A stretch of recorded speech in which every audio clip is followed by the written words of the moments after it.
Grabe, eto na nga talaga mga tol, pinakita na nga ni Im Sama ang napakatinding kapangyarihan niya. Yari si Zoro at Sanji mga tol at matindi nga talaga ang ginawa sa kanila. Eto na ang final villain mga tol, masasabi natin na siya nga talaga ang pinakamalakas at tanghari ng mundo. So One Piece Chapter 1180 spoiler at ang title nga nito ay Omen. At bali yan nga mga tol yung pangalan ng teknik na gagamitin ni Im Sama. So nagsimula ang chapter kung saan dumating nga raw si Im Sama sa grupo nila Zoro sa may western village. Kung saan agad nga raw nitong inatake si Gerd para makalaya si Sommers. At sa atake nga raw na yun mga tol, talagang naputol ang mga daliri ni Gerd. So grabe mga tol ang ginawa ni Im Sama, kawawa naman si Gerd. Pero hindi pa nga dyan tapos mga tol kung saan umatake nga si Zoro kay Im Sama at ginamit niya ang King of Hell Onigiri attack. Pero sinalag nga lang ito ni Im Sama mga tol gamit ang buntot niya. Ang matindi pa nga dyan mga tol, gumawa ng maliit na black flame si Im Sama na tinatawag na Omen. At ginamit nga raw ito sa mukha ni Zoro at grabe dahil sa iniwan nga raw na duguan nito. So matindi mga tol, masasabi natin na talagang hindi man lang nakapalag si Zoro sa labang ito. Matindi dahil onigiri attack tapos sinalag nga lang ng buntot ni Im Sama. Siguradong mag-iiwan ng marka o peklat sa mukha ni Zoro yung black flame mga tol. At dyan pa lang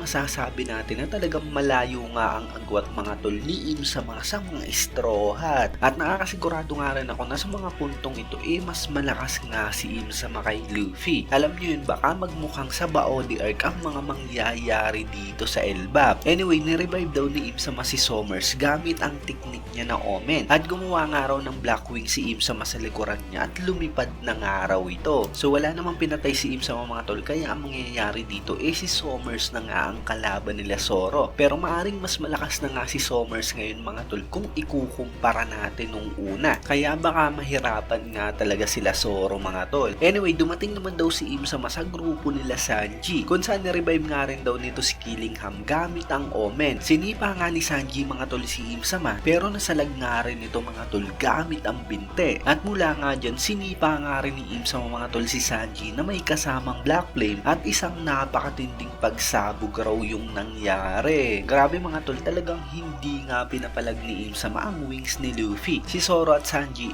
talagang napakabilis na tinalo ni Im Sama. Gumamit pa ng sipa na may Black Flame si Im Sama kay Sanji na parang ipinapakita niya lang mga tol na mas malakas nga yung apoy niya. Siguradong parang trauma na naman to mga tol sa mga straw hat, lalo na't wala nga agad magawa si Luffy mga tol dahil nasa drawback pa nga siya ng Gear 5. Ina-expect naman natin talaga to na ganito kalakas si Im Sama mga tol. At ito nga talaga yung dapat na maging challenge sa mga straw hat kung paano nga nila tatalunin si Im Sama. So dito naman sa last part ng chapter mga tol, ito na nga yung pinakahihintay natin kung saan nagharap na nga talaga mga tol si Loki at si Im Sama. So wala pa dyan si Luffy mga tol syempre dahil nga sa drawback ng Gear 5. At yung mga kinakain niya pa ngayon mga tol mga frozen, kaya mukhang matatagalan nga bago makabalik agad si Luffy sa laban. Ang tanong dyan, kaya ni Loki si Im Sama mga tol? Tingin ko kahit sobrang lakas ni Loki mga tol maaaring hindi niya nga talaga kayanin si Im Sama. Pero kung makarecover agad si Luffy mga tol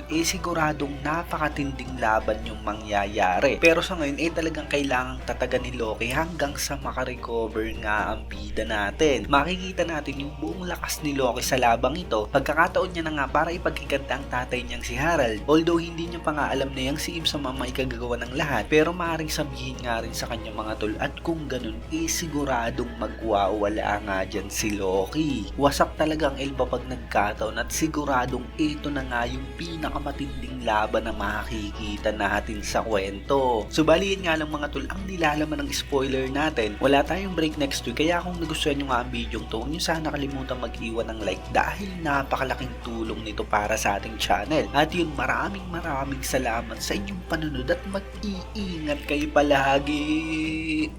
Bagang!